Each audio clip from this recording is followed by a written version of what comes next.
right, good afternoon and welcome to Youth Agenda today and happy weekend. We will be discussing about, do I say bestiality or sexuality? I don't know, but let me introduce to you the guys I have with me in the house today at Youth Agenda. This is Jerry, and you have Kelvin. Have you changed the name? Oh, still Kelvin. And you have Ekamini at the far end. Hello, guys.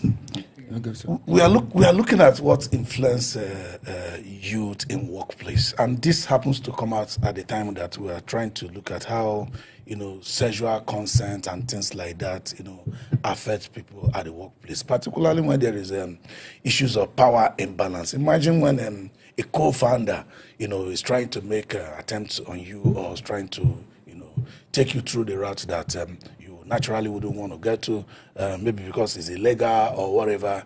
What are you going to do? Let me start from you, Jerry.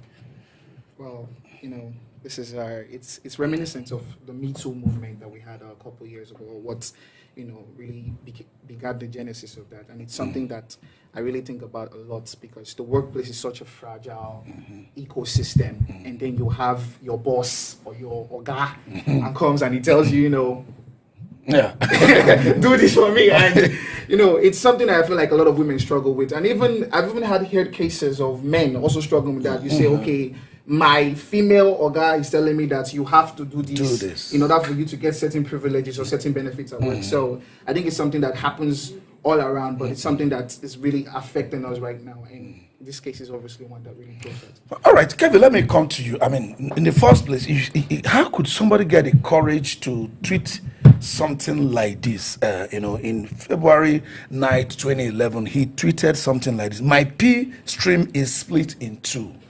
Is this a sign of an STD? Can you contract one if the only thing you've had sex with in months is your cat?" I mean, this is like admission of guilt. I don't know, the investigation is on. The Paystack themselves are on with their internal investigation. But this is happening in Nigeria, and we appear to have laws against bestiality, homosexuality, and things like that. What do you think this will imply for him? Actually, if we want to go by the law that we have in Nigeria, which is against bestiality, it should be in prison, should be tried, and should be sent to jail, because according to this document here, under Section 214 of the Criminal Code Act, having carnal knowledge with an animal is considered a crime, and can be punished with 14 years imprisonment. So if we want to go by the law, if they don't want to start cutting corners, and if we want to really go by the law, he should actually be tried. Because we have upcoming generations, people that are coming up, who are taking him as a role model, in the tech world. Now, if he's allowed to pass, which I don't think he will be, because as at this morning, I think he has been suspended from the board of Paystack. So if this is allowed to pass, it will also make the younger generation think that this is normal, which is very, very abnormal. All right, okay, let me come to you. I mean, things start as rumor. Sometimes they start as, do I call it conspiracy theories? But before it begins to be true. There is this rumor that people, are pushed by being bisexual or by being homosexual. Even in the entertainment industry, we have all these rumors, news, but nobody has really come out to say, this is happening truthfully or it's not happening truthfully. Could there be a push even in tech industry, finance industry, even in politics, because of all this unnatural behavior? Okay, so that one, rumors, we have grown up to hear that rumors have some elements of truth. So, but so far so good. We've not had concrete evidence that these are mandatory for them to go into in the maybe tech industry or the entertainment industry, like you mentioned. But if you want to consider the rumors that have been going around, then I think this is coming up. It's coming from somewhere. It's coming up from somewhere. There is something happening background or underground that is fueling this. And hence, we are having the rumors that we are having. Yes. Okay. In general, let's put it this way: now, investigation is on. The company did the right thing, which is once there is a problem like this, the first thing to do is to ensure that the person steps down. Do you think at the end of the day, in Nigeria, you know, we see the beginning, we never see the end of anything. Let me come to you, Jerry, again. Do you think at the end of the day, we're going to see a thorough investigation in this, and the Nigerian populace we have to get to know whether this action, he was truly involved or he was just making some careless statements online? Can you maybe, you know, can you demarcate what he has made, statements he has made online from the life he has lived? Do we need people to substantiate? Or Nigerian government are going to say, oh, he's a worth over $100 million? Let's not talk about it.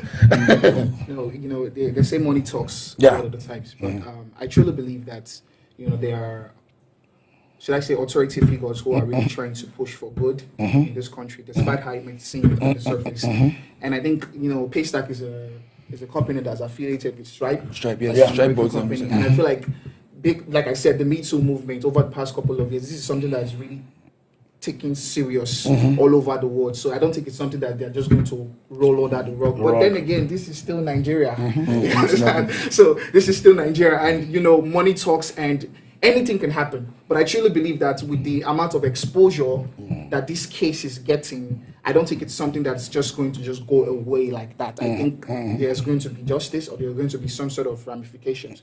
But right now, I think we should also keep in mind that the company Paystack is the one conducting this investigation. Yeah. It hasn't gone into like the police or it's not a judicial matter right now. It's an internal investigation. So it depends on what Paystack comes up with before we'll see what eventually happens. For right now, it's too early to say, but I truly believe that it's just not going to end that way. Okay. Yeah. You think the police are going to come in and take up this investigation?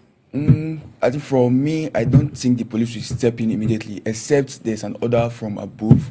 Yes, like a very serious top order, which I don't see coming soon. From past experiences, not really experience, from past incidents that have happened, you know, in this country with other celebrities. You know, they just tend to sweep everything under the carpet and label it cruise, that they're catching cruise. That is not true. And for the fact that this person has money and has power, kind of, so I don't think they're going to do anything serious about it. Okay, there was a tweet he sent out, and it's a little bit remarkable. That was where he said that, you know, on a lighter note, that was on 28th April 2010. You know, it's a verified handle, Ezra God Olubi. On a lighter note, I hear sex with a minor cures HIV. So my positive followers, help yourself. Your neighbor's daughter isn't looking bad today. Apart from, you know, what could affect himself, he is also enrolling, recruiting people into, recruiting those that have HIV into using minors to solve their problems. Somebody that of this influence, although as at this time, he hasn't confounded Paystack, but he has not been, it wasn't like he was nobody, you know, and this tweet were there until recently that the account was deactivated. So meaning that he could have been doing the work even since he became so prominent. For somebody prominent like this to have in his handle telling people who have HIV that I hear sex with a minor cures HIV. So my positive followers, help yourself. Your neighbor's daughter isn't looking bad today. And Ike, this is here. And we are waiting for Paystack internal investigation and waiting for order from above. Shouldn't he be talking to the police at this time? Oh, okay, sir. This tweet is like 14 years now, right? Yeah. 14 years. So it means that the Paystack, the company itself, I mean, like my boss here, I have been going through his profiles, his handles, social media handles to see what it. So it means that the Paystack board of directors, the staff, the member of staff, I've gone through once in a while to see his post. Exactly. From 2011. Exactly. They are not going to tell me that they have not seen it. They have seen it. So it means that they were comfortable with it. They were comfortable with it. Imagine my boss. So that could even create a distrust, allowing Paystack to continue with the investigation, because this is not a Paystack thing. It's a Nigerian thing. It's a Nigerian thing. Imagine my boss has been engaging in such things since 2011, and I'm comfortable there. People are comfortable. Everybody is still in the company, and they have not said anything about it since. No, just a usual Nigerian thing. Let me come to you, Jerry, again. No matter what you do, you're going to find Nigerians that are going to support you. If you like, kill 55 people, otherwise they'll come. They'll say, "Do you know what made him to kill 55 people?" Instead of who you responsible for killing 55 people. Do you think we are going to find voices, feminist voices, and things like that coming to stand in homosexual voices? You know, sometimes you know they still have their own network coming in to stand for Olubi and say, "No, don't crucify him," blah blah blah, things like that.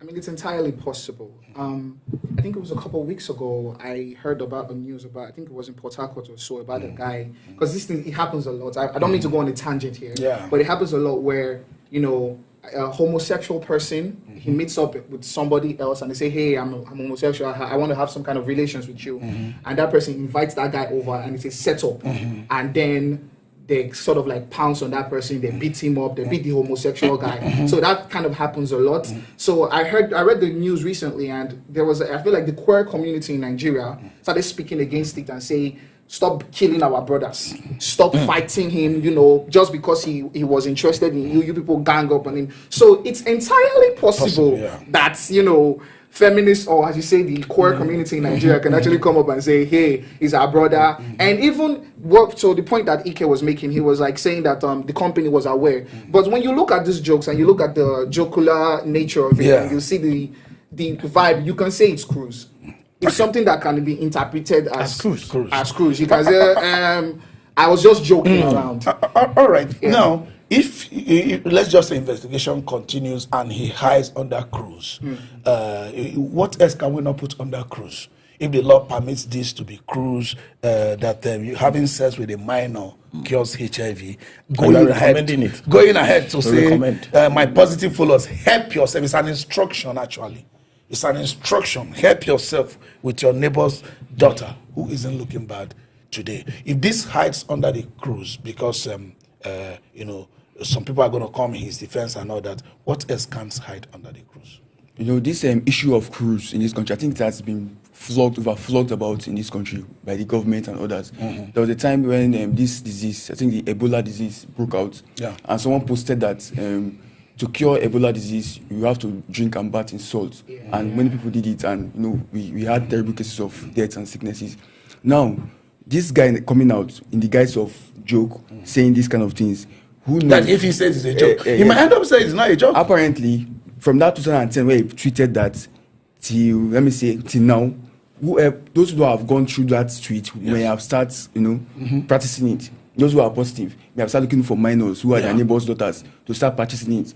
Who knows how many lives this has all right, Ike, let me get to, I know you are not a lawyer, but when you get to court to prove certain things, you might probably have to establish that the actual damage was done through this, that somebody actually looked at this tweet and went to a minor, infected a minor, before you'll be able to kind of claim a direct damage. But for the sanitization of the internet, do you think even the Twitter themselves allowing these kind of things to remain have helped the people in the name of freedom of speech? Freedom of speech. Okay, sir. So I always say that what you post on your status is in one way or the other a reflection of your mental state. Certainly. In one way or the other. Yes. So by the whether you are catching cruise, if that can make you catch cruise, it also reflects you in a way.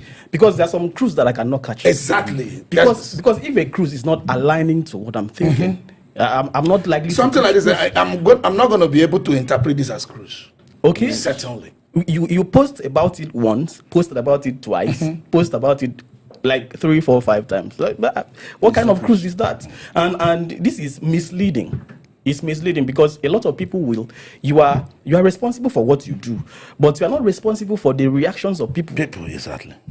To what you are doing. So you can be catching cruise when other people that are seeing the cruise that you're catching are taking it serious. All right, let me come to you before I come back to Jerry. Let me come to you, Kevin.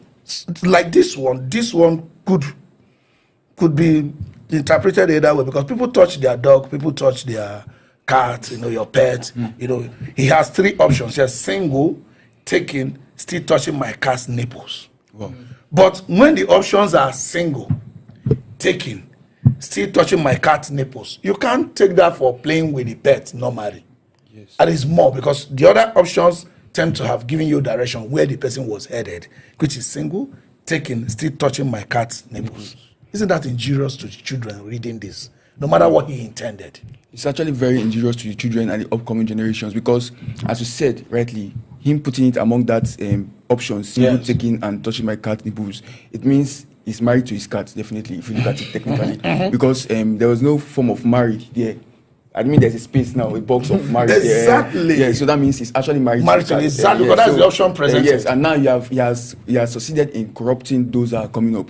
Who knows how many people he has corrupted? This is the only one we know now because it's coming out. Who knows what is going on in the back, at the back? He has friends. He has friends. He has followers. And now he's rich. He's rich. He's rich. He has a lot of followers. So who knows how many people he has influenced with this kind of stuff?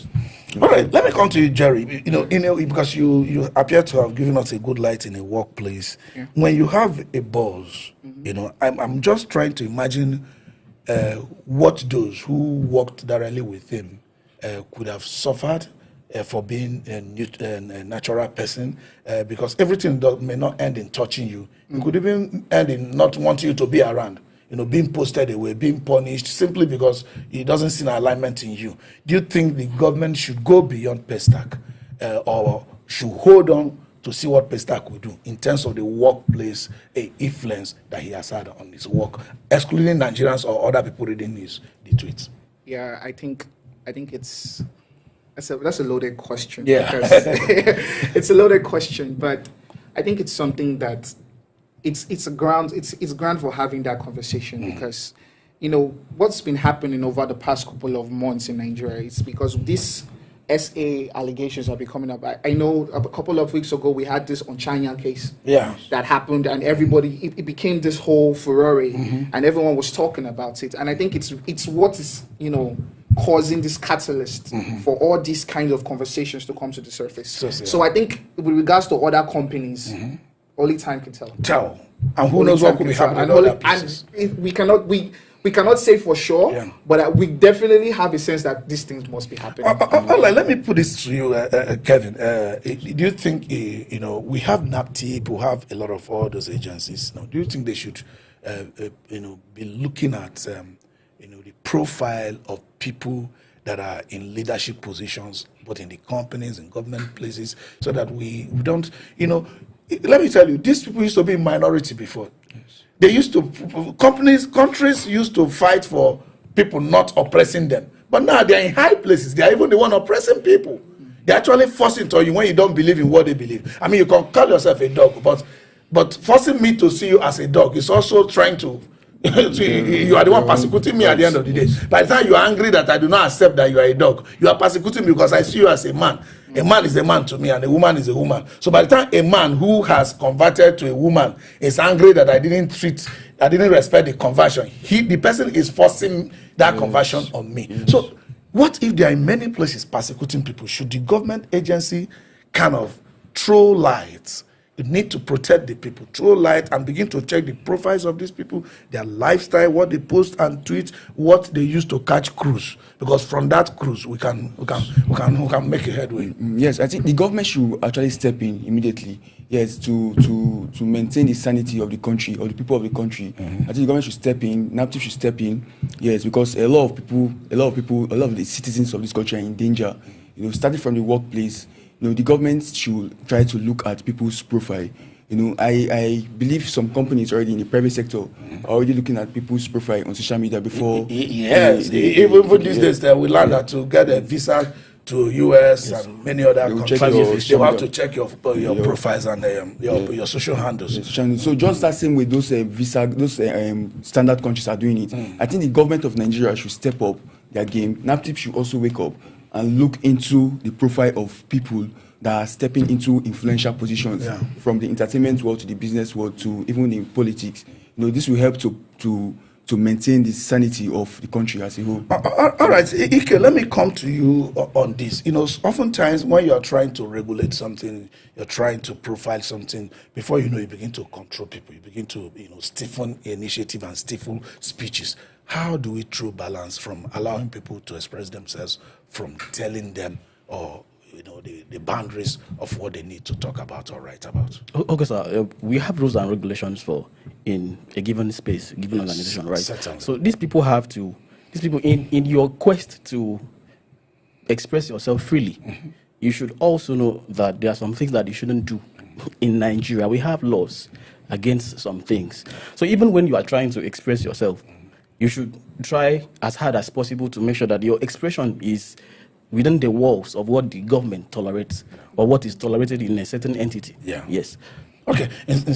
So at the end of the day, we need to take recourse to our laws. Now, that's our laws. Do you especially think that the custodian of these laws, people who are interested in this law, the government, that they are really going to bring the laws we have in Nigeria, which does not allow bestiality or homosexuality or anything, do you think they are really going to come out, no matter the time it takes a Paystack to come out with an investigation, that they are going to come out to pick this up?